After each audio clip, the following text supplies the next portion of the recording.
who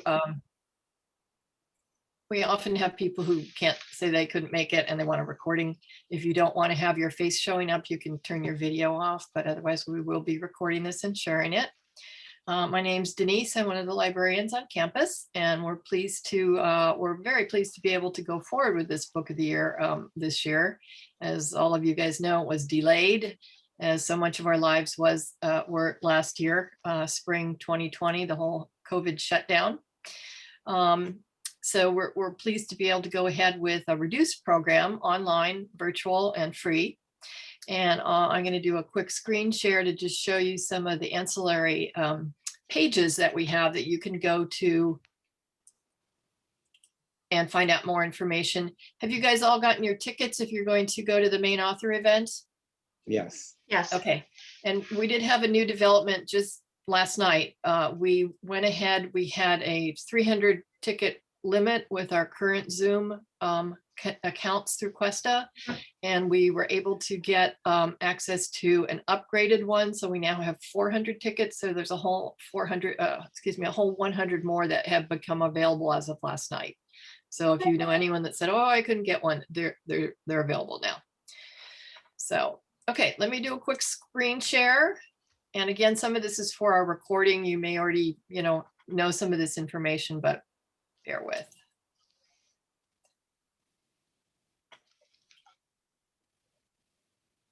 Oops.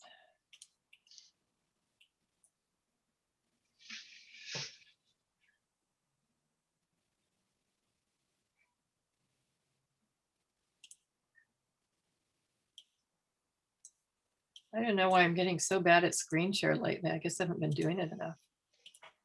Okay. Just as a reminder, this is our library events page. So here is, if anybody's asking you, here's where you would sign up for Meredith May's presentation. That's a week from Friday. We were really excited yesterday. She popped into our pollinator event. We had about 30 people listening to Master Gardeners, and suddenly she showed up in the Zoom room unannounced. So we were really that was fun, unexpected. We have a film screening, a free film screening of The Biggest Little Farm. And I don't know if you've seen that, but it's an interesting documentary. It's won a bunch of awards. It takes a look at this couple, John and Molly Chester, who decide, I'm going to say, goodbye, LA, kind of like a Green Acres sort of thing, only they're much more down to earth.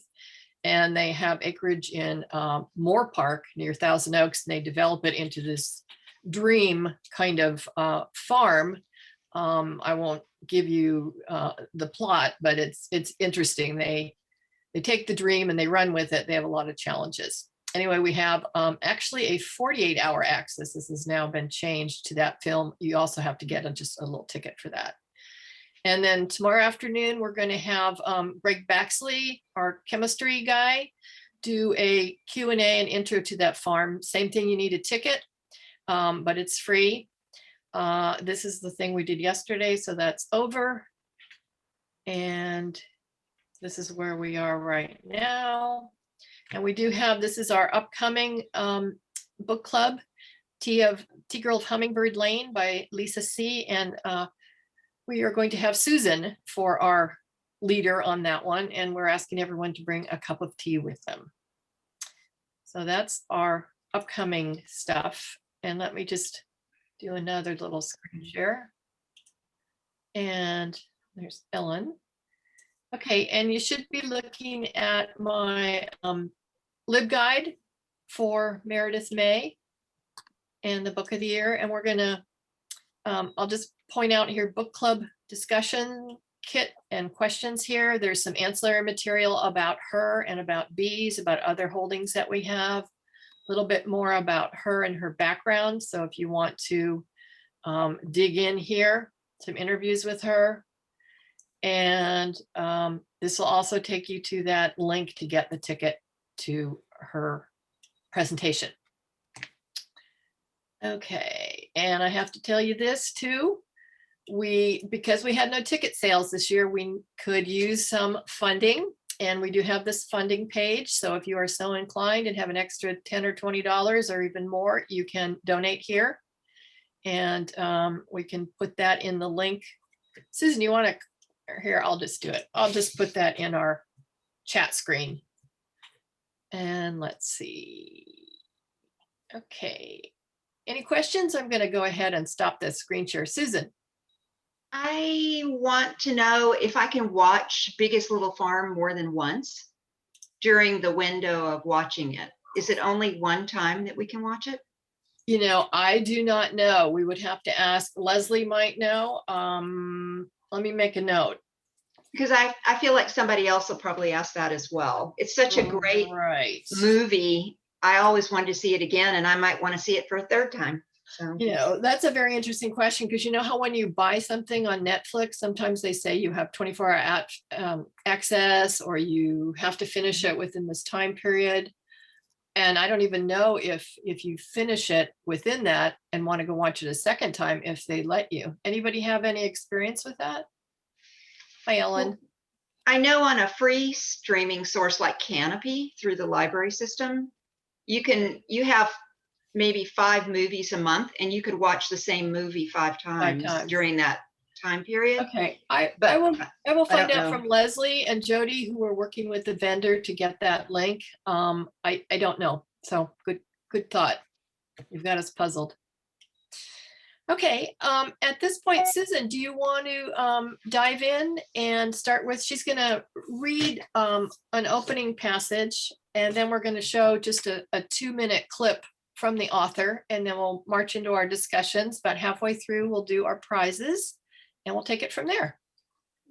Thank you, Denise, and I'm so glad to see everybody. Because a lot of us read this book a year ago, before we could talk about it, I was asking Denise if maybe we could get grounded in this book again. So this is a brief introduction to get us grounded.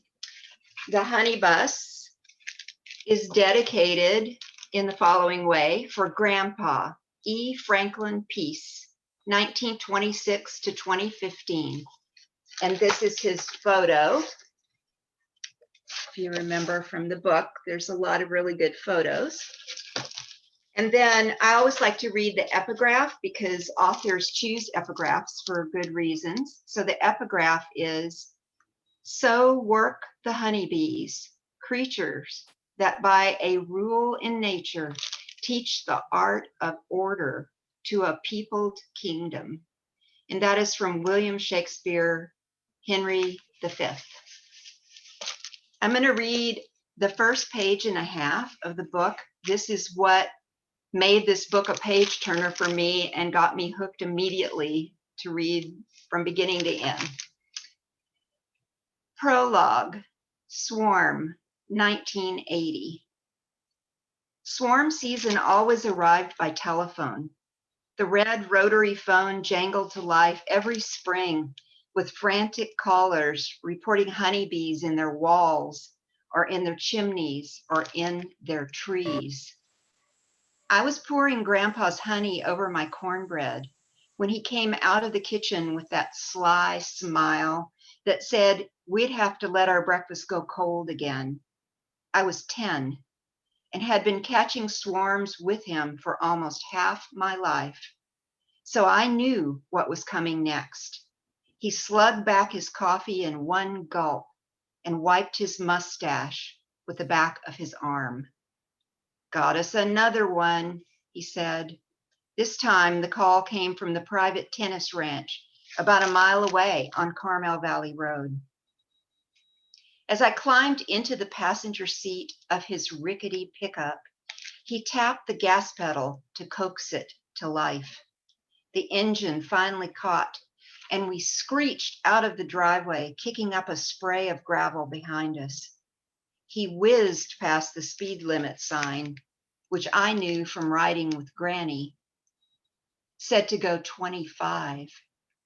We had to hurry to catch the swarm, because the bees might get an idea to fly off somewhere else. Grandpa careened into the tennis club and squealed to a stop near a cattle fence. He leaned his shoulder into his jammed door and creaked it open with a grunt. We stepped into a mini cyclone of bees, a roaring ink blot in the sky, banking left and right like a flock of birds. My heart raced with them, frightened and awestruck at the same time.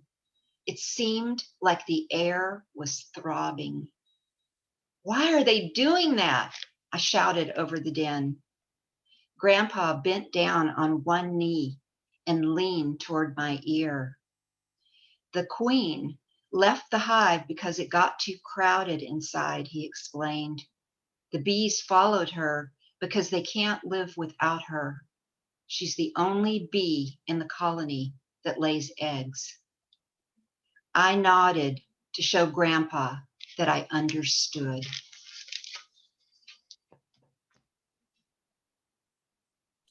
All right, Susan, thanks for getting us started. Julie, welcome. We've just started. We're taking it at a leisurely pace.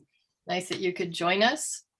We're going to do a couple things now. I'm going to screen share again and play a 2.5-minute clip from Meredith so you can get to hear a little bit about her. And again, if you, Julie, you have your ticket for the, if you're going to the author event? Weren't they supposed to send that? Or that will go out tomorrow, but you did sign up for your ticket, right? Yeah, because we were sold out, but now we have 100 more. Okay, I send for it, so hopefully I get it in the mail. Yeah, if not, let me know. Okay.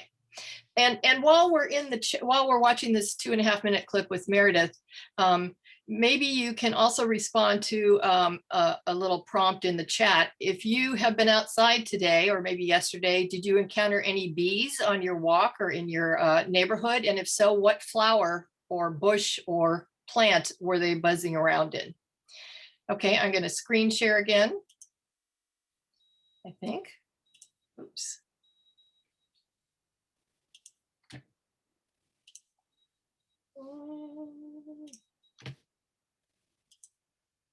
Like I said, I'm getting really bad at screen sharing these days.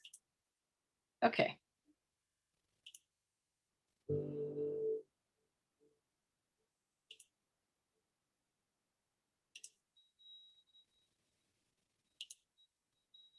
The honey bus is my story about being raised by bees.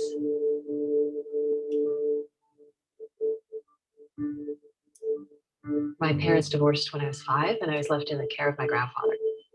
He was a beekeeper in Big Sur, and he had 100 hives down the coast. I was very confused. No one ever explained to me what had happened and why I suddenly lived with my grandfather. And he comforted me by bringing me down to his hives. And that's where I watched bees, and I watched how they behave, and I watched how they love one another, and all the life lessons my parents couldn't teach me, I learned from watching how bees interact together. The honey bus was an actual bus that my grandfather had in the backyard, an old World War II bus that he gutted, and he built a honey factory inside, and that's where we harvested honey together. As a little girl, 5, 6, 7, he would talk to me about bees while we were inside bottling honey. And he would use metaphors about bees.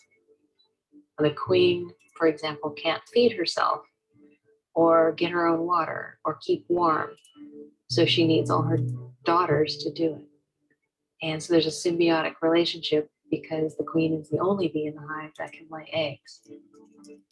There is this matriarchy inside a hive that thrives by loving each other and caring for each other. And I think as a small girl, I needed to see that, even though I couldn't really understand why or what I was learning. I'm also a beekeeper now, but I don't do it for money, and I don't do it as a hobby. I do it because I feel like bees raised me, and in a way, they're like parents to me. So now I need to take care of them. My story is a story about alternative family. And family is all around you, even in nature. And even the tiniest creatures can raise you, but you have to be open to see it.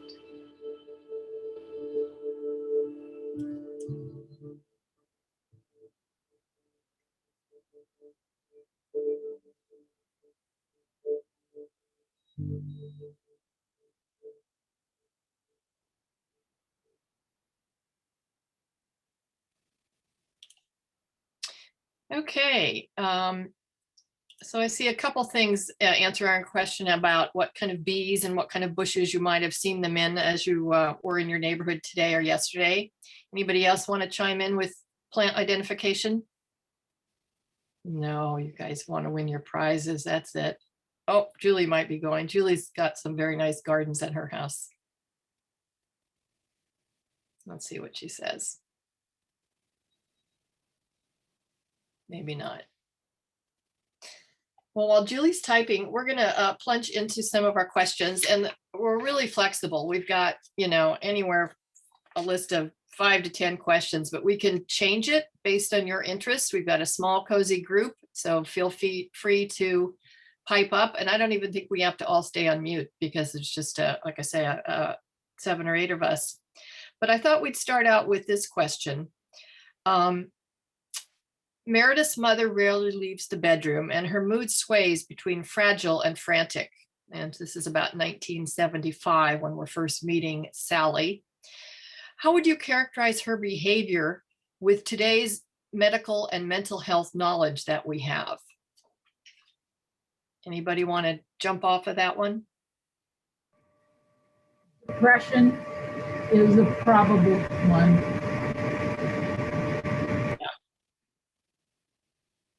Other thoughts?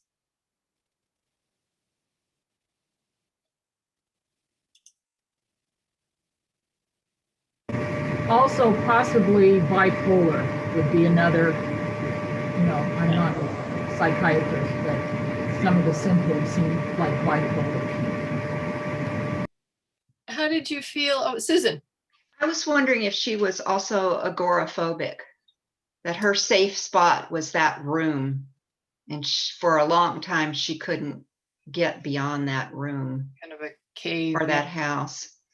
I almost feel like she had a cluster of things. And obviously there wasn't an acknowledgement by the grandmother, Granny, or anybody else, the ex-husband, that she could have benefited from some therapy or some counseling. But then again, 1975, I'm not sure how prevalent that really would have been in the society, even in California and the Bay Area. But I think from a lens today, her behavior jumps out as something we would be able to label or do something with today. Bruce, be sure to unmute. I was recalling that came out later in the book that her own father had been rather abusive, and I think physically abusive. Mm-hmm. So I was going to the bipolar amateur diagnosis also, but there was that detail, when she took her daughter to meet her Carmel, father and I guess second wife. Mm-hmm. And Meredith was trying to figure out, it was a weird encounter, and I guess her mother had never really explained to her anything about what had happened in her childhood. Right. We're actually maybe going to read a little passage from that. We might yet do that. Other thoughts about that, about Sally and what she's coping with and actually not coping too well.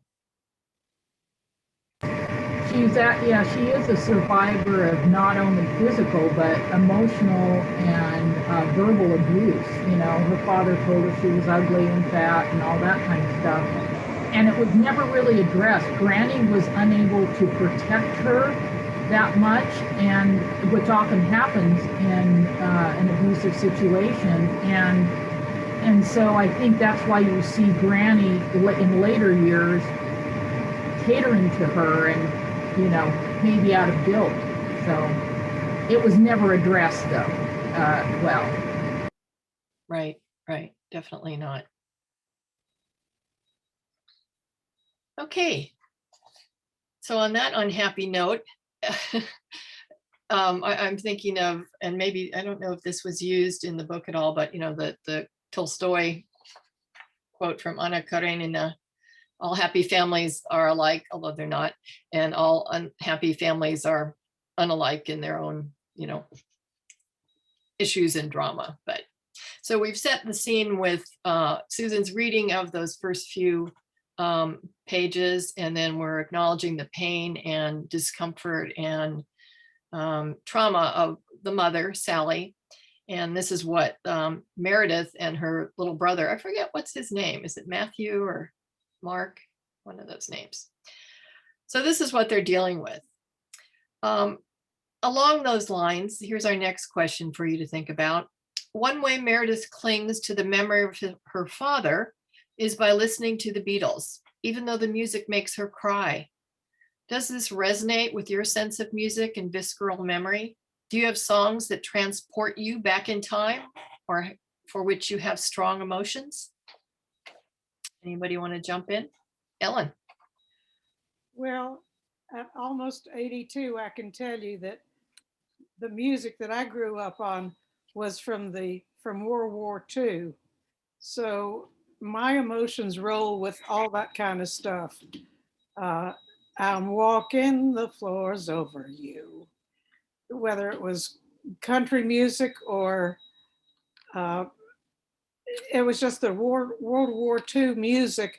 And then after that, not that I never got into the Beatles, none of the rock and roll. Yes, I grew up with Elvis, and being from Nashville, yeah, I knew about Elvis, but my music was basically the World War II and my childhood music. Well, those are some good tunes coming from those eras.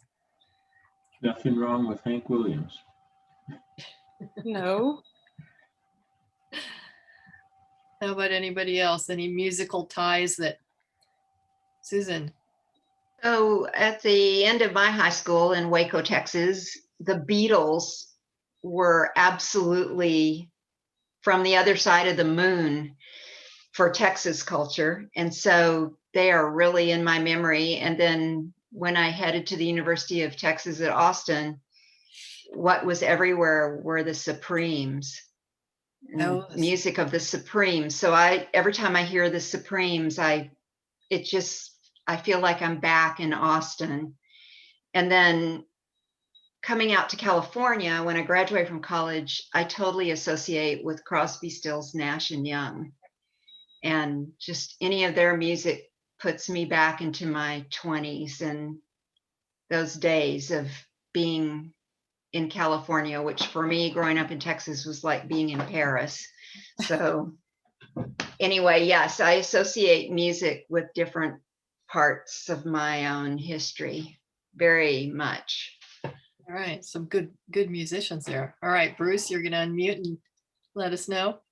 Well, I was going to just add, I mean, I don't know that I'm going to go as far as citing very specific songs, but more to observe that, there are songs that, we loved at a certain time that correlate with certain experiences. But I can think of some where there were songs I didn't particularly like, but they were still very powerful triggers for recalling a certain experience that might have been a good experience. And I'm thinking of some songs I heard while I was a camp counselor at a summer camp in the mid-1970s. And whatever it was, I guess it was early, whether it was disco or whatever, and I didn't really like the songs. But every time I hear one of them, that summer comes flooding back to me. It's like it date stamps it. Yes. Yeah. You just can't separate the two experiences. Right. Good point. Lori, any music you want to share? Well, it's interesting, Susan, that you bring up Austin, because part of the reason I moved to Austin was the music there. Oh. But it was more like 1980s Stevie Ray Vaughan and Townes Van Zandt and like that kind of generation of people. But yeah, music, it's a cliche, but it's the soundtrack of our lives. Mm-hmm. I really do feel that about certain events in my life. I'll share the soundtrack of my life. I just relate to Tom Petty and he's written so many things, and you can always find a song that goes, oh, that's right now. My gosh, how did he know? So, okay, let's look at our next question if we're ready to move on. Okay. Reflecting on her childhood, Meredith writes, quote, I gravitated towards bees because I sensed that the hive held ancient wisdom to teach me the things that my parents could not, kind of piggybacking on what she said in that clip. It is from the honeybee, a species that has been surviving for the last 100 million years, that I learned how to persevere. So what honeybee behavior does she witness that informs her understanding of family, human nature, positive relationships? And have you ever learned or gleaned something from nature yourself that you want to share?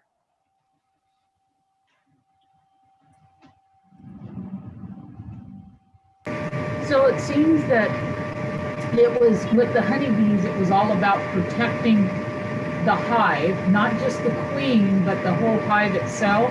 And it's like when it got cold, the outer bees would move towards the inside and get warm, and then they would, you know, keep this rotation up to stay warm. And each bee had its own task that they were to do, and supported the whole hive. And so I think all of those lessons that Meredith was learning by explanation from her grandfather really, you know, it did resonate in the absence of having any familial, you know, instruction from her mother or even the grandmother. You know, and Julie has grown up her childhood home, and that's still the family home. Your family has raised bees and hives. Any thoughts that you want to share with that? I had your mom's honey. Yeah, they at one point they had up to 19 hives. It's a lot of work, you know, maintaining the hives and extracting the honey and doing all of that. So all of those processes they were describing did take me back to when my parents were doing it. Now I was out of the home, so I wasn't involved, only when I visited on occasion, but it's a lot of work. I several times saw my dad catching wild swarms like they described in the book with the grandfather, and seeing him scoop bees, and you try to get the whole group of bees with the queen in the middle, because that's the important, they'll surround the queen. And so very interesting, and just seeing all the interactions, and you look closer, you see the different sizes of bees and very small colorations that are different. Interesting. It's an interesting thing. It's also work. Your mom doesn't have those hives anymore, does she? No, that after my, you know, dad got older and hard to move around, they stopped doing the bees. So, but beekeepers do keep hives on their property in the rural high desert, because there's wild buckwheat, wildflowers, and wild sage. So bees like all of that. Ellen. I was fortunate enough during my 32 years in Phoenix to have up to 9 hives on my little ranch, and it was wonderful. They taught me so much. They taught me when they would be out, when they were coming home, when I could approach them, how close I could come, whether I could run my mower to groom the pasture or what. It's amazing, to the point that a person who had been highly allergic to bees, Oh, wow. flying insects, having wound up in the hospital overnight from a yellow jacket sting, I was able to let them land on me. It was wonderful. I could have a conversation with them, And their language is exquisite. How do they tell one another, I found a pasture, I found flowers, and it's miles away, but here's how you get there. That's exceedingly important to learn how their silent language, their bee language, as other animals have languages, the bees are the most fascinating. Extracting the honey, having honeycomb, spinning the honey. It's exciting, it's wonderful. The only reason I stopped having bees and let someone else have them was because there was a family next door to me, and they had grandchildren who came around. They also had a dog. The dog would run up to the fence that was quite a distance from my hives, but the dog would come up and bark and distress them. The bees would then want to go sting the dog. Oh, That meant if they might go sting the dog, they might sting the children who could have an allergy. And at that point, it was, I need to give up my pleasure, my treasure, for the safety of my neighbors. Maybe in the future I can do it. But I loved the book. I could cry thinking of losing Granddad. And I thought it was a wonderful book. I'm sorry she had a difficult childhood. It was extremely difficult, as was her mother's. But she has given me a whole perspective on life. I loved it. Thank you for choosing it. oh, well, it was Susan's pick. She came up with it. Yeah. Wow, that's quite an experience having your own, interaction with bees and then having to decide that you have to give this up because of your neighbors. I didn't realize barking dogs could be a detriment. But in a way, Ellen, you were acting as bees act for the good of the larger community by giving up your hives to benefit the neighborhood. I couldn't take a chance on someone being hurt. Yeah. You're right.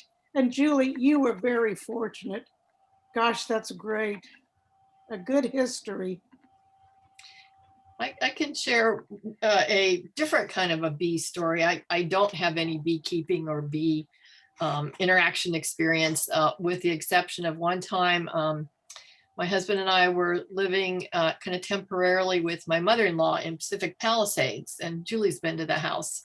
And one day, suddenly, a swarm of bees, a big, quivering, giant swarm of bees showed up in her mulberry tree. It was in the spring. It was about this time of year, and probably there were mulberry blossoms before the berries came.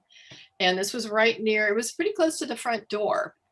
And frankly, I was afraid of we have to get rid of this. And, cooler heads prevailed and the decision was made, let's just see what happens. We kind of felt, this is before the internet, so we had to use our own resources and try to figure out what was going on.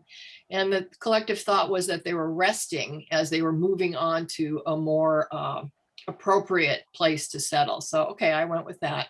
We didn't use the front door, we went in the side door. And I think it was about maybe 2 to 3 days that they just suddenly, they were gone. There might be one little leftover guy that was lost, but they moved on to whatever. So that was my really one and only bee swarm encounter. And like I say, if my first reaction was fear, and it would have been to call somebody, the beekeeper or the bee taker away and get rid of these, but that didn't happen. So, and I learned something.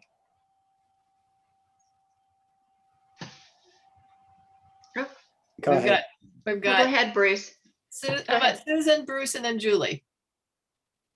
Well, just to chime in on the last two comments, what I was going to talk about was a part of the book where I didn't have the page marked, but where Meredith's grandfather talks to her about the bees' emotions, like agitation and anger and fear, and her emotions, and how to if she could get a calmness within herself, then that would go out toward the bees. They would feel that, and vice versa. I don't know. I just thought that was so beautifully written and such an important life lesson, especially in the family as a little girl dealing with things that she didn't understand, because what she's writing from is the point of view of an adult, you know, processing all that and looking back and getting into her childhood head. But as a little girl, you wouldn't have a sophisticated kind of understanding of what was going on. And I related to it because I was growing up in a really unsafe, unpredictable home situation. I had nobody to talk to as a little girl. And so I was that little girl that I was outside by myself playing, feeling really weird, like the other kids are like jumping rope, you know, at the schoolyard or something. And I'm over like finding ants and talking to them, and finding birds and talking to them, and relating to these creatures in nature and telling them things. So I just really related to her learning that lesson, and it's so important. All right, Bruce, I think we've got you next, and then Julie. Okay, well, I was thinking, actually, I think had a similar thought to what Mark observed about Ellen's story. And it came through very strongly in the book for me. Well, two things. One was that I guess all the care that the bees required, you know, from the beekeeper, was like any pet, you know, an opportunity for her to learn how to care for some other things. But, you know, the lesson of, and there are many such lessons in nature where, you know, the individual, I mean, say what you will about this for better or worse, you know, the individual is not nearly as important as the collective. And we're, you know, we're not raised to, most of us, to think that way or feel that way.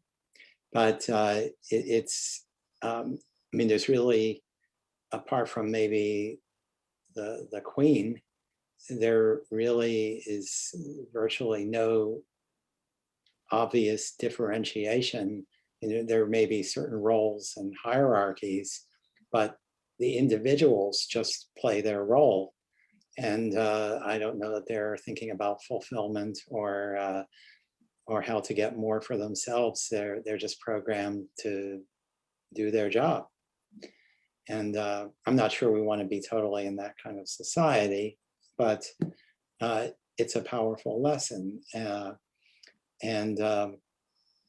But your original question also was broader than just the lessons of bees. I think you phrased it in terms of nature. And I know, you know, back when I was still teaching, I used to comment about, as teaching design, that a lot of times, you know, we're thinking about perhaps how to have uniformity and or uniqueness and uniformity and diversity coexist. That at one level you're part of something larger, but within that order, you still do have an identity as an individual. And so, and the laws that any number of things, maybe virtually everything in nature obeys. I mean, the classic example, you know, is that you look at a tree, and unless somebody has hacked it up and disfigured it, that there are certain overarching principles that govern the pieces and parts of that tree. And yet, for various reasons, each tree is also unique, so that it operates on both levels. It operates in a way that you don't question. You don't question why that tree was made a certain way, unless somebody intentionally altered it. Interesting. You know, and I'm jumping from the architectural design point of view that Bruce has just brought up to our situation in the past year and a half, the role of the individual or the collective, which is, I mean, we've certainly been grappling with that as a society, as a country, as a global entity, as the world. You know, do we get a shot for the better good, for the greater good, or do we not? Or do we wear a mask? You know, that certainly has been in the forefront. Absolutely. Could I just, Bruce mentioned design principles, and I think the thing that had the most impact on me in this book was the statement that there are only 3 shapes that can be stacked on top of each other without any wasted space: the square, the equilateral triangle, and the hexagon.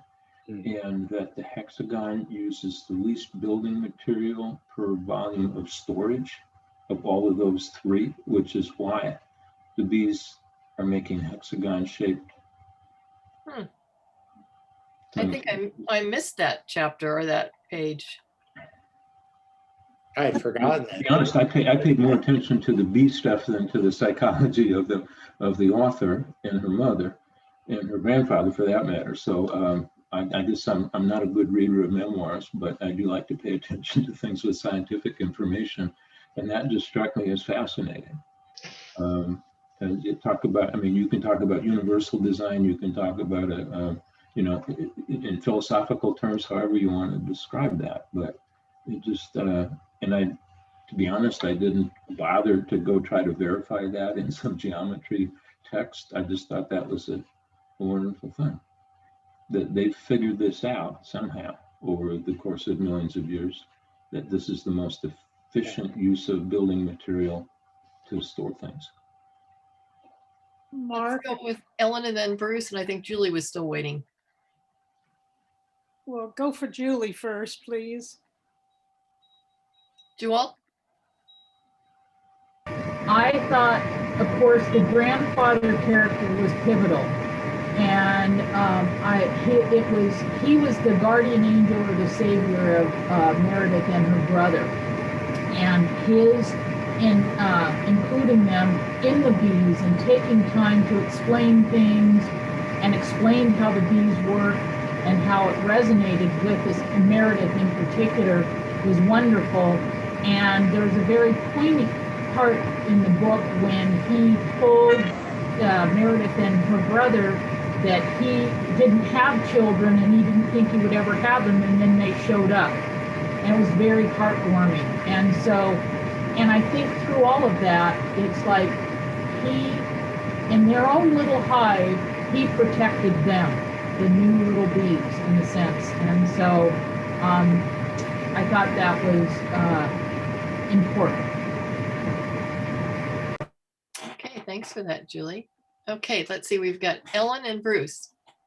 I was just going to say, Mark, as you speak to the the architectural use of space, that reminds me of the barn here in Slough out on Hagera.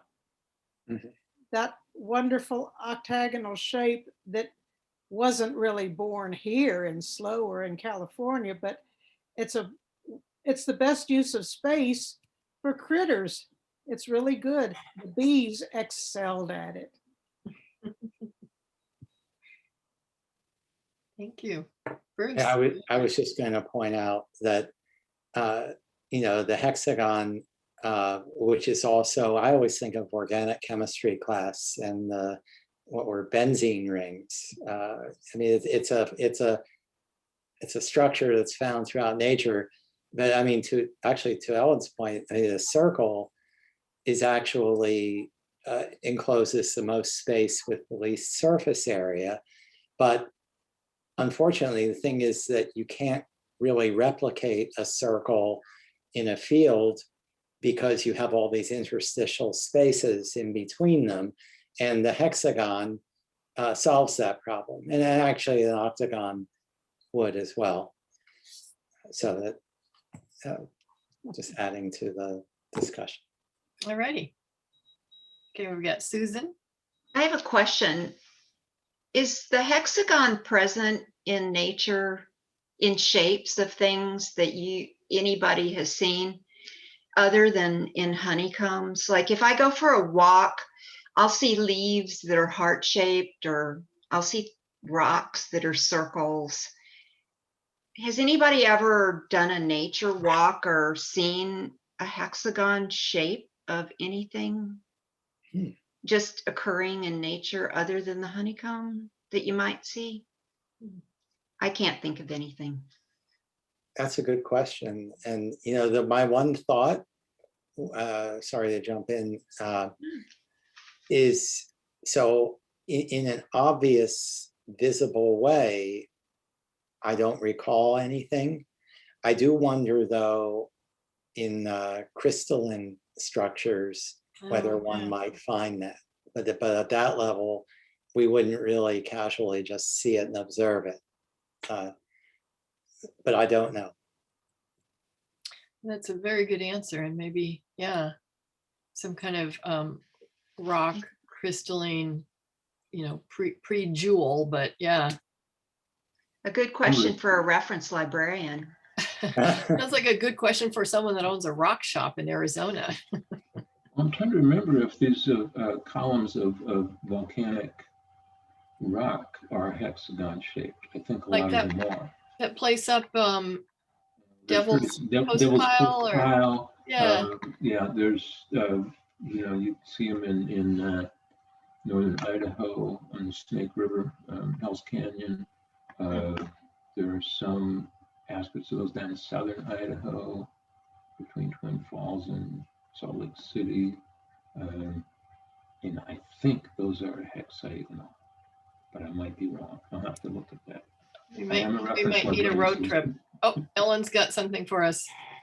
May I share something that I picked up from my accumulation here? So this is from your Arizona rock shop, right? Yes. This is quartz. Oh, Right. See?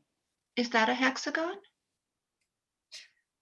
That That's a big one? Bunch of sides. It's a polygon. 1, 2, 3, 4, 5, 6, 7, 8, 9. No, it's more. Well, thanks for hauling that in. It's a great visual. Thank you. I'm an accumulator of interesting things. Of value to no one but me. Well, Susan, I think it's time to do our prizes.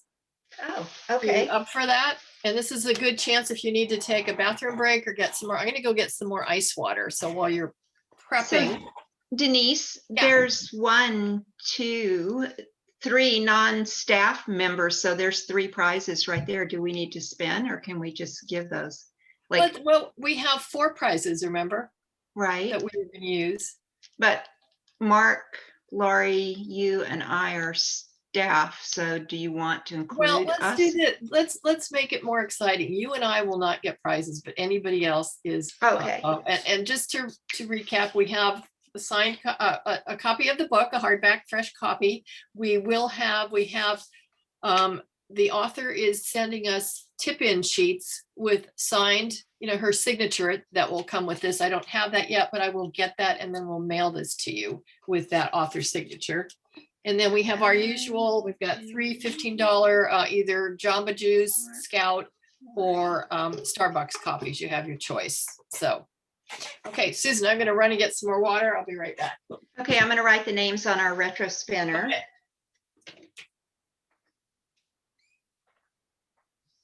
But you actually have a Wait till you see this. Oh. It's retro.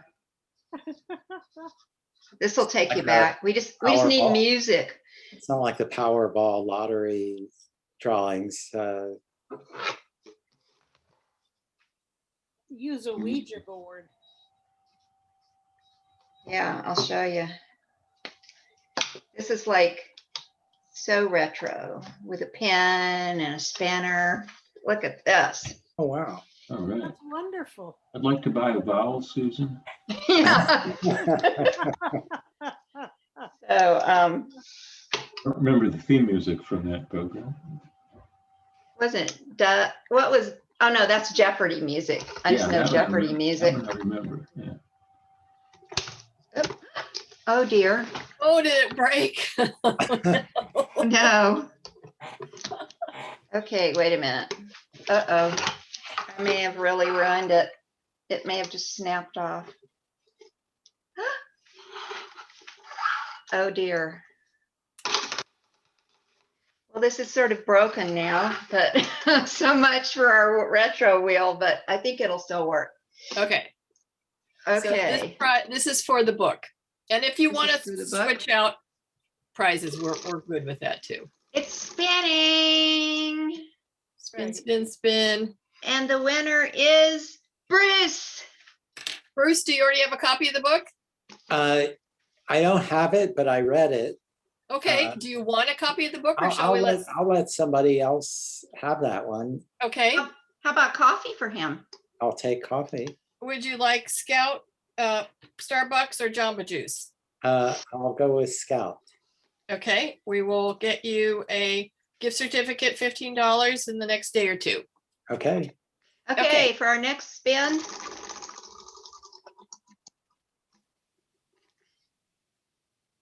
Laurie. All right, Lori. And which prize would you like, Lori?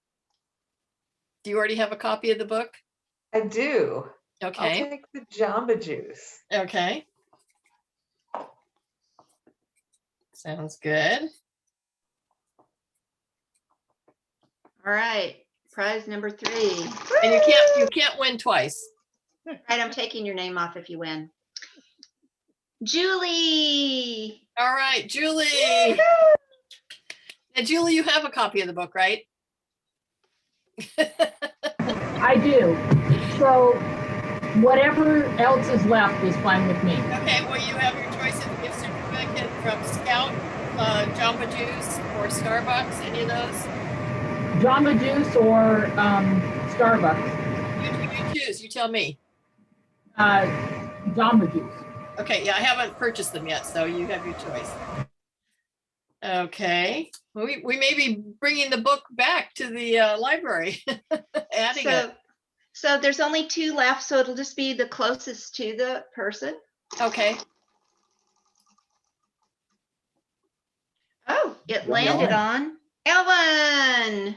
okay, Ellen, do you already have a copy of the book? Sorry, Mark. Oh, I'd love it. Mark, All right. would you want it? It's all yours. Okay, Oh, thank you. I now have a favorite book ever since I read it. I never had a favorite book before. I all just right, stuck we with will it. get you your copy, and what I need you to do is in my email, my direct email, just send me your mailing address so we can mail that off to you next week. Thank you. All right, thank you. And I just want to say this is the first time I think in my life that I've ever won anything Oh, well, Hey. with such high stakes. such high stakes. And let me just recap. Ellen has got the book with the signature tip-in sheet. Bruce is a Scout coffee, Jamba Juice for Lori and Julie. All right, we will follow up. Thank you, Susan. Mark, I'm sorry you didn't get anything. Pleasure of your company will have to suffice. Okay, so we've got, Don't you have gift certificates to the Cuesta cafeteria or something? well, I don't think the cafeteria is open. Oh, that's true. I don't think it's been open for months. So maybe we can do that in the future. I'm not sure I would agree to that prize if I won it though, other than, packaged Diet Coke or something. Well, I shouldn't say that, we're being recorded. Okay, if you guys are refreshed now, we've got a couple more questions and we can end early if we want to. There's no, given thing. Let me throw out a couple questions that I have and maybe we can decide which ones we want to. Well, actually, do you have a question you'd like to throw out? Because I've got another 5 or 6 to choose from.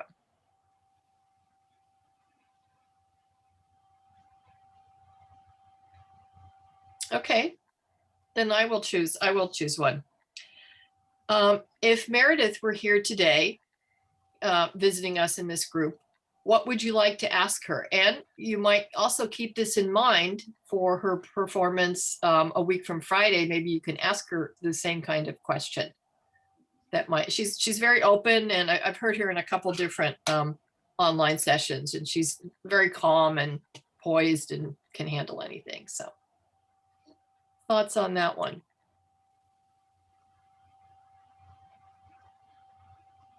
Okay, we've got Bruce and then Ellen. Go ahead, Ellen. Oh, well, thank you. I would like to ask her if she learned the specifics of the dance that gives the directions to the pollen, the flowers, the fields. Did she learn that from her grandfather? And to express it, because I think that's a real important thing. It's an unknown, hidden language, a secret language from human beings, unless you're really studied in it. I'd really like to know that. That sounds like a good one to, if you do come to that event, see, she'll have a Q&A session after her formal presentation. So we'll probably be, we will have a slightly different Zoom screen that you'll see, and we'll have a Q&A box that you don't see in this today.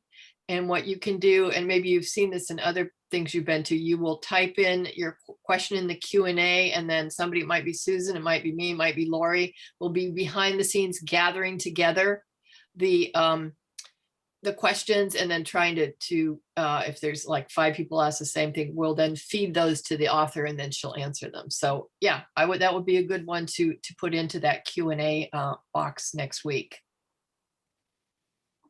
Okay, who else has a question, potential question for Meredith if she were here today? Bruce. I had one. Oh, Bruce. And if she were actually here, I don't know whether I would actually ask this because it might be too personal. Too personal, yeah. I mean, it's not a question about the technical aspects of bees or beekeeping, but I would like to know more about how, given her upbringing and the chaos of it, how it has impacted her ability to navigate human relationships in her adult life. That is a good one, right? Yeah, because her, again, I'm no psychologist or whatever, but her whole, the attachment theory with kids has been obviously very traumatic. And how do you go from there? Yeah, that might be a little prickly one, but again, she's very composed, and from what I've seen, she can answer just about anything. Okay, who else is saving up a question for Meredith? Susan, you probably have 5. This is the most important one, because this is what's come out of this past COVID year for me that I would really like an answer to someday, if there is an answer. But how is it that bees not only know how to build a hexagon honeycomb, but how are bees so superior to me than human beings? How do they know that they need to do something for the common good, like Mark was talking about, to put their survival as a species, how to make that a priority, where human beings, with the brains that we have and our abilities to create technology and all of that, and travel the world and do anything we want now, go to Mars if we want, how is it that we as a species are so ununited in putting the common survival of our species at the top of the list in importance? It's what we've been talking about, like this past year, about the vaccine or wearing a mask, or all of that is for the survival of the species. and bees know that. Why don't humans know that? That's my question for her. Okay, yeah, I don't have an answer, that's for sure.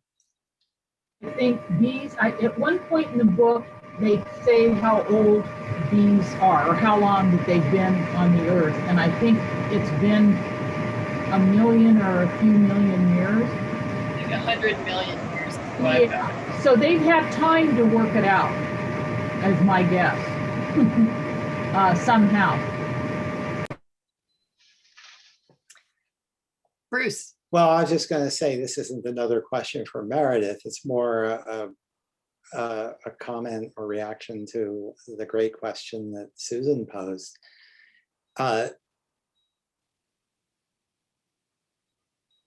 You know, I wonder if it comes down to the difference between behavior that is instinctual versus volitional.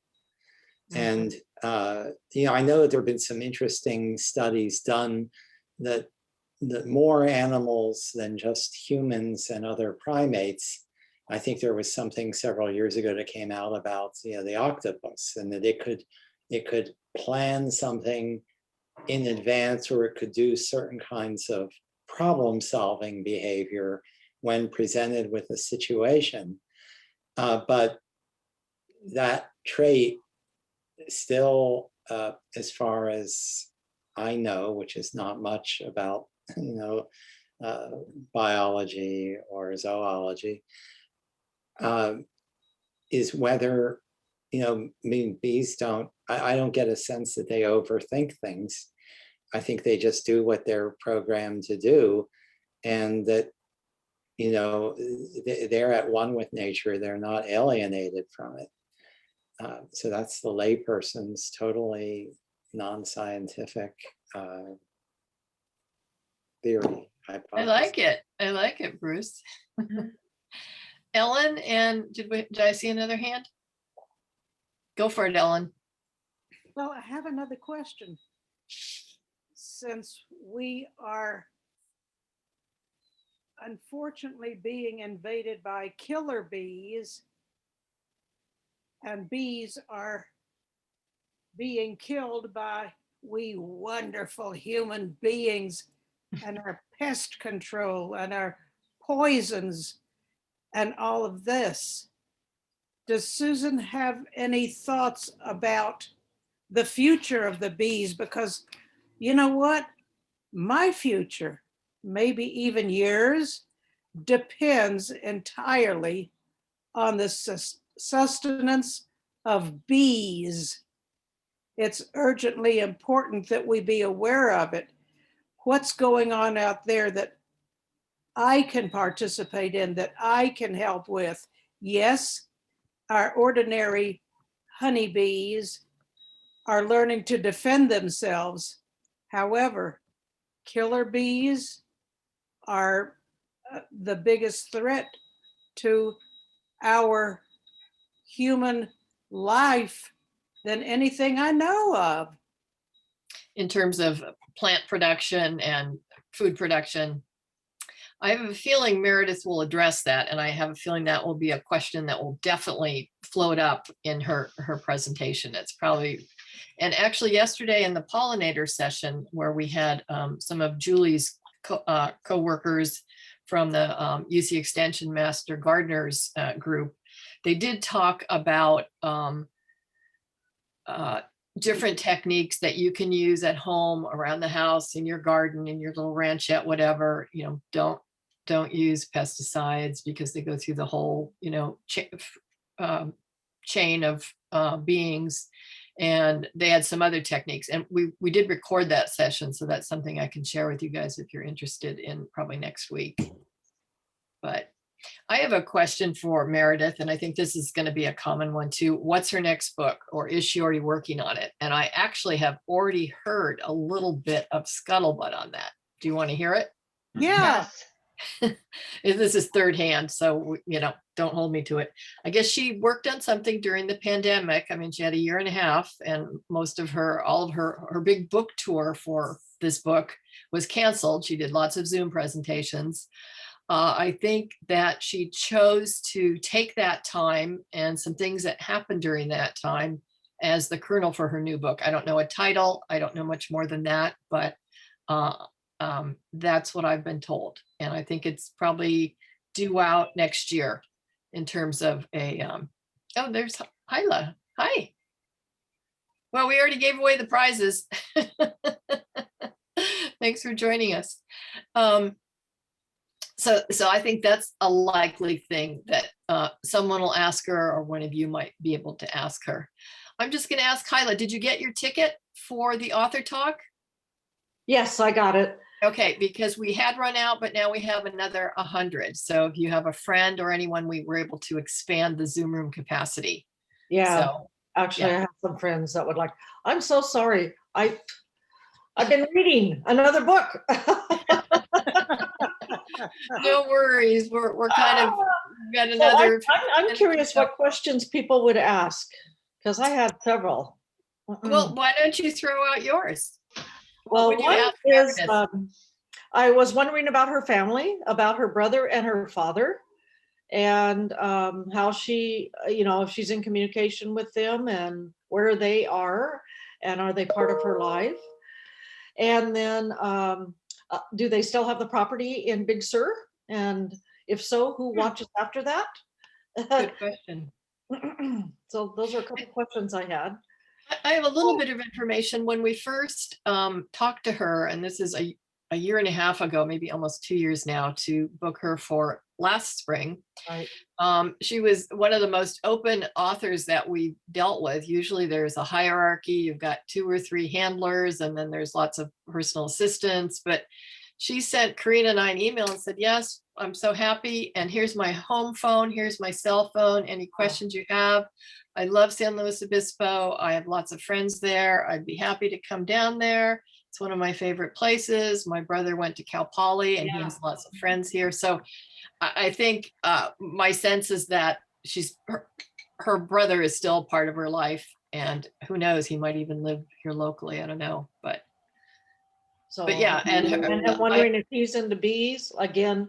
What did happen to all her grandfather's bees, and is somebody looking after them and all of that? And it reminds me a lot of Farm City. Were you part of that when?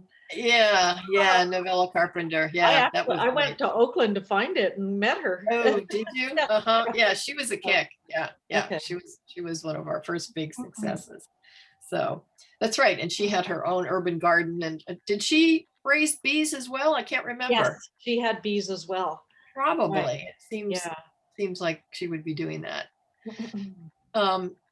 Anybody else got a question for the author, or a practice question for the author? Okay, let's take a look at, if you're still with me here, how about Susan, do you want to do another reading, or what do you think? Does anyone else want to do a reading? Any favorite passage from the book that you, and I've got one I could read too. It's kind of a downer one, but we've already touched upon it. Okay, I'm gonna go for it. Yeah. And this passage was really vivid for me because I've been to Carmel many times on vacation. My mother liked to summer in Carmel when she was a little kid. And this is where Sally, the dysfunctional mother, takes Matthew and Meredith to go visit their real biological grandfather, Granny's first husband, who evidently is quite well-to-do and lives very nearby. Meredith didn't even know of his existence and didn't realize that Honeybee, Franklin, the beekeeper grandpa, was a step-grandfather. My mood was good and foul when she eventually turned off Highway 1 into Ocean Avenue, and we descended a steep hill that bottomed out before Carmel's downtown shops.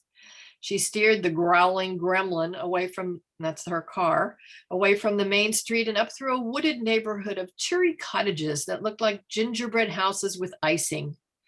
The roofs were thatched and wavy, some decorated with flags or weather vanes. Windows had flower boxes. Doors were flanked by lanterns. Everywhere I looked, I saw cobblestone walkways, and the homes had names instead of numbers. Country comfort, a whistle away, sea shadows.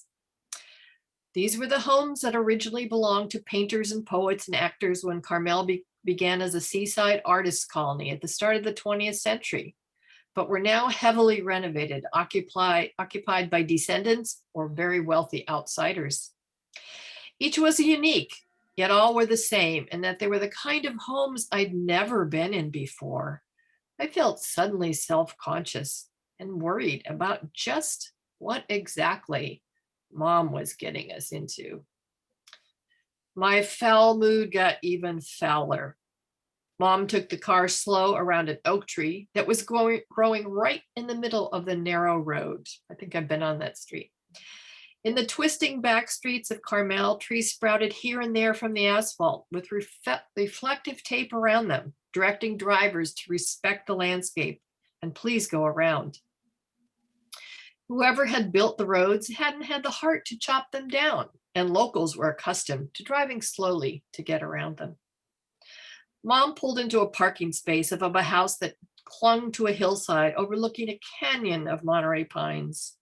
We walked on a narrow balcony that wrapped around the house until we were facing a big red door, flanked by two Chinese lion sculptures, one with a paw resting on a ball and the other with a paw on its cub.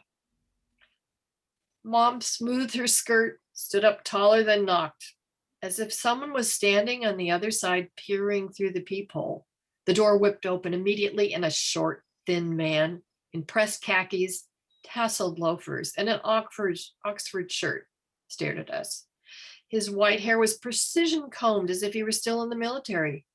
He had a pink, expressionless face, dark eyes, and a mouth that relaxed into a natural frown. I had never met him, and I felt he was already disappointed with me. He and Mom looked at each other in silence. I had a sudden urge to bolt for the car. Sally, Dad. He opened the door wider and motioned us in. I reached for Matthew's hand. Our steps echoed as we entered what appeared to be a modern art gallery instead of a home. The two-story architectural home was cold and impersonal, empty in the center with a top floor that formed a ring around the one below. From anywhere in the upper balcony, you could peer over the ledge down to the first story, which had a decorative concrete floor with slices from a massive redwood tree trunk embedded in it. The wall facing the canyon was all glass. A floating staircase connected the two levels. Sounds like an architectural dream come true, right, Bruce? I can see your eyes getting excited. The walls were decorated with Chinese paintings of fog-filled mountaintops and fighting warriors, a towering silver-topped Christmas tree, as giant as the one at Macy's, rose from the bottom floor. There was not a speck of dust anywhere in this showpiece of a house. Mom instructed us to say hello to our grandfather. I gave a wan smile. He shook my head and contemplated me. I had the unnerving sense that I had to apologize for something. My heartbeat sped up and I swallowed apprehensively, waiting for him to tell me what I had done wrong and what my punishment might be. And then she goes on to talk about, and they get into the car and kind of run away with her mom, the abuse that Sally had suffered from this father. Thoughts, comments? Do you remember that? I remember that so vividly because I can picture Carmel. Ellen, and I think we've got Julie. You read beautifully. Thank you. I was transported back there. I was that child. I was exactly there. I saw exactly what you expressed, what she saw. I was terrified. Yeah, I think her discomfort comes through very strongly. Thank you. All right. It's good writing. That's what does it. Julie, did you have a thought? I really, this was set in Carmel Valley that I've been through a couple of times, and Big Sur, and that drive that you just read about, it was easy to visualize. I always visualize when I read my books, and this was really easy to visualize. And it was so well written, this sort of, kind of fear and unknowing from a child's perspective, and then you later figure out what the mom must have been going through as well. And this is in the era before social services got involved as much with children, of child abuse and that kind of thing. And so people muddled through, and it's kind of it's sad, but well written, I thought. And if I just share, Julie has a background in social services, so she knows what she speaks of. Okay, we've got Susan, and I'm mindful of the time. We've got about 8 minutes left, so let's go with it. Go, Susan. So I have a question and also a quick comment to echo Ellen. Denise, what a great reader you are. I could have listened to you for about an hour or more. Wow. I've never heard you read from a book before like that. What a great reader. Well, it was a great passage. My question, I can't remember, and if I missed you saying this, I'm sorry, but what made her mother take them there? Was this when the mother was starting to come out of the bedroom? And she needed money, and she, because he lives so close by, here there in the Carmel Valley, maybe 10 miles away, he's in downtown Carmel. She was desperate, and she had been given the Gremlin car by Granny, her actual mother. And so this was Granny's first husband, her biological father. And she was just scrabbling. She was thinking, maybe I can ask, I don't remember what his name was, but, Dad, for some money. And the conversation goes downhill from there when she starts hinting at it. He says, well, how come you didn't do anything with your degree? What are your children going to be? What are you, and so it just falls apart, and she stomps off and does not, in fact, get any financial. And that's another thing that occurred to me. There's no mention of child support from the Meredith's father, who was married to somebody else now. And there doesn't seem to be financial support to Meredith as a child, as she's a child of divorce. I mean, she's not telling us that, so I don't know if that happened, but kind of drawing your own conclusions, it doesn't seem like that's a big piece of it. Thanks. Couldn't remember. Yeah. Denise, I think there was a passing mention to child support that was inadequate. Okay. There was some mention, I think, of Granny. Well, Granny doesn't have a good history of interacting with Dad either. So, right. But the sense there, it was either Granny or the mom, that the child support that they were getting was minimal, and that he ought to be able to provide more given his circumstances back in Rhode Island, whatever. And Julie, it wasn't much paid. Yeah. Okay. Yeah, I do remember that. Julie, with your social services background, any thoughts, again, 1975 versus today in terms of formulas for that? I remember that passage too. It was very short, about Granny complaining because she was the financial manager for all of them. But yeah, back then, social services really was what I would call minimal compared to what it is today. And so really the courts were involved in the child support part of it, but actually sending out a social worker and checking on the welfare of the kids, they would have to have been abandoned or in the system to actually get attention or suggested therapy or things like that. So, back in the 70s and even maybe even in the early 80s. So, they just muddled through like a lot of families. And also the grandmother was a teacher at Carmel Valley Elementary School. Right. So on the surface of things, it would be doubtful that she would be questioned, for anything, because she was part of that Carmel Valley community as a teacher. That's my thought. Right. Okay, thanks. I am curious because of the position that Sally's dad was in compared to what Granny's position is. I mean, it makes me think, oh, I used to live in Pacific Grove, so Denise, I recognize that street also. Yeah, yeah. And this is real. This was real. So it makes me wonder, well, how did all these people get into Carmel? But on the other hand, that might be why Granny was so hard on her dad, on Meredith's dad, Mm-hmm. because she didn't really take care of her own self when that happened between her and her daughter and this obviously well-off father. And it, like I said, it might have made, she was trying to make up for what she didn't protect Meredith from when Meredith was younger, it seems like. So Yeah, there's kind of an inherited pattern of Yeah, abuse and yeah. dysfunction.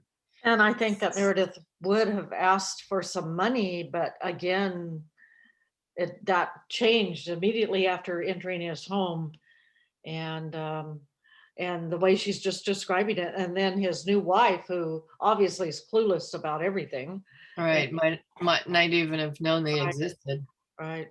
I actually listened to this on audiobooks last year, but I Oh. listened to whole again Oh, to good for you. update myself for being here, even though I'm late. I'm sorry I'm late. Which it had a lot more meaning actually this time around. I mean, since I work with young children, I agree that it would be very, very different today, because anybody that came in contact, a school teacher or anyone, the red flags would go up and we'd be doing some intervention, or attempting some anyway. Mandated reporter, yeah. Right. Bruce. Well, I was thinking, and this is where, having read the book over a year ago, I could be off on some of the details. So I thought that I know that, Meredith, or, had gone back to, where was it, Rhode Island or whatever, and spent some time with her birth father and his second wife.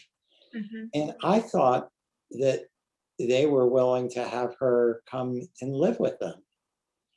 Am I not recalling that correctly? And then she decided that she wanted to go back with her, with Grandpa and the bees. And also, I think, to help protect her younger brother. Yeah, I think that was, bandied about, and, what the first, I think she describes the first couple visits when she went back for the annual 2-week visit, and ice cream and spaghetti and everything was wonderful.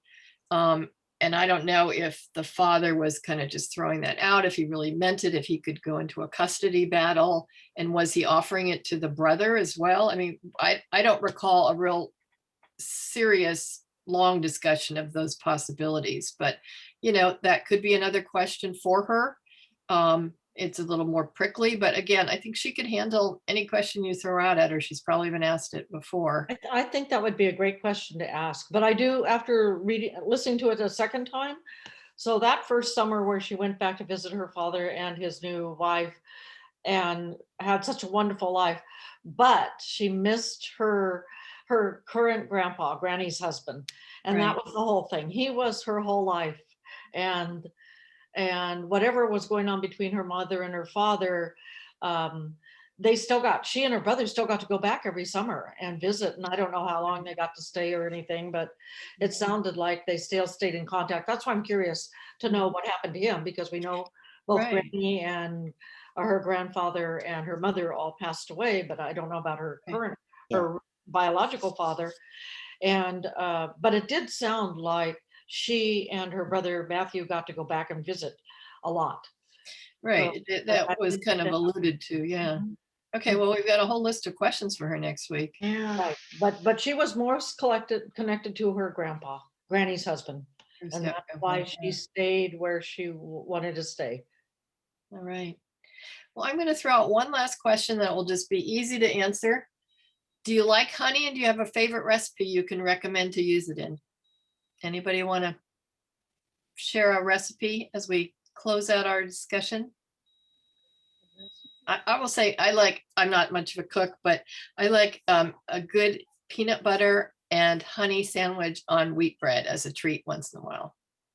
I'm with you there. Whipped honey is really good just by the spoonful. Ooh. Ellen, It's There's like so many- candy. There's so many varieties of honey, Yeah. whether it's clover or sage or orange. There's so many varieties. But you know what? For me, other than a spoonful of honey, as someone with diabetes, I have to be careful. Ah. Mm. But slice up an apple, dip it in honey. It is like candy. Mm. all right, That's about my favorite. that's easy. Who else? Susan, Bruce, Well, Lori? tea, obviously honey in tea, honey in baklava, not that I Oh, love, yeah, yeah. you know, and those kinds of desserts. Honey, at least as an ingredient in challah bread, that's Oh, right. the recipe I use. Okay. Sounds good. Yeah, I had 2 baklava, a really good baklava that's really moist with honey, and then a really good Rosh Hashanah honey cake. Oh, I'm not a baker myself, but I've tasted some Rosh Hashanah honey cakes that are out of this world, and you can really have the flavor of the honey in the cake as well without it being overpowering. It's just Yeah, a but it's much flavor. more dominant in honey cake, yes. Yeah. okay. We had the good fortune to tour parts of Turkey about 5-6 years ago. And most of our meals were buffet in hotels and things. Every buffet had bowls with honeycombs of local honey in them, and you could just help yourself to as much as you Wow. wanted. Wow. Well, and the Turkish breakfast, the Yes. kahvaltı, honey is a component of that. Mhm. Yeah, Having spent a lot of time there myself. All right. I think I need to go have some honey. I have a memory from when I was a child, and my grandfather, a beekeeper, kept bees on my grandfather's property, and he would give my grandfather honey and honeycomb. And my grandfather told me when he was a boy that getting a piece of honeycomb was like getting candy. And you chewed it, you know, until all the sweet was gone, and you just were left with like a piece of waxy gum or something. But I remember having honeycomb for the first time with him and how good it was, and you know, that was wonderful. And my mother and grandmother made honey butter, and there's nothing like honey butter on fresh baked bread. It's really wonderful. Oh, Yum. How do you make honey butter? And what is that exactly? So it is honey and butter mixed together, and I can't remember. I don't think there are any other ingredients, but it's basically whipped, you know. And it takes a while, but and then it just makes for a really sweet butter spread, or you know, muffins or things like that. wow. Ellen has one last comment for us. Very quickly, where do you think we get beeswax from? The wax is incredibly useful, incredibly well used for many, many, many years. That's We right. have the bees to thank for that too. All right. Thank you, Denise. This was a wonderful program. Oh, You all good. have great comments. I love this. Oh, wait. Well, Me I love too. the different points of view, and I didn't really know that several of us had bee experiences, and the Turkish honey connection was fascinating too. All right, you guys. Well, thanks for being here. Thanks for your participation. And those of you that got prizes, enjoy your prizes. And I think we're well warmed up for Meredith's appearance next week. And again, if you can help share the idea that we have 100 more new tickets available, because that's just a brand new development. And some people might have thought we were, all done. So, and thanks for some of you who have already donated. I've seen the list recently. That's very nice of all of you to do that. And with that, I will sign off and say goodbye. Have a good week. And if you want to go to the film tomorrow night and the film thing, we'll be there. Susan, this is the beginning of the reference librarian's answer to your question about the prevalence of hexagons. Oh, pencil. Number 2 Oh my pencil. gosh. Oh, wow. But I will find some other friends too in nature. All right. Good. You can mark that as a Cuesta reference question for statistics. I'll put it down today. Okay. Wait, tell me, All right, what was the guys. film tomorrow night? The film it's a 48-hour access. They expanded it from 24 hours. And then we have Greg Baxley doing a discussion from 4 to 5. Okay, So, okay. yeah. That's Okay, right. guys. We can Thanks join a lot. that at midnight, starting like at midnight or whatever. Yeah, right? it's already available now. Oh, it's already They up. give us a Oh, little okay. more Oh, time. cool. All right. Okay. Bye, everybody. Thank you, everybody. you. Good to see Thanks some Thanks of for you letting me again. join late. Good to see you guys.